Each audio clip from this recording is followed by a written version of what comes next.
Hey everyone and welcome. Today we're diving into how to create your very first workspace. It's super easy, I promise.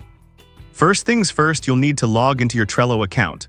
Hopefully you already have one set up.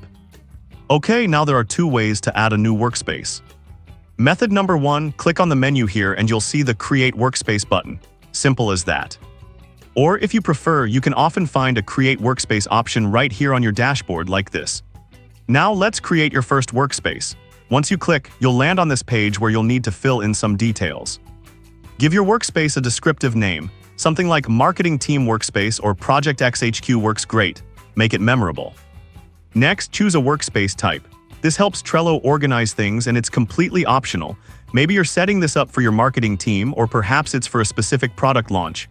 Choose whatever best fits your needs. And that's it, you've successfully created your new workspace. You can now switch to it and start adding boards, lists, and cards. Thanks for watching and happy organizing. Don't forget to like and subscribe for more Trello tips and tricks.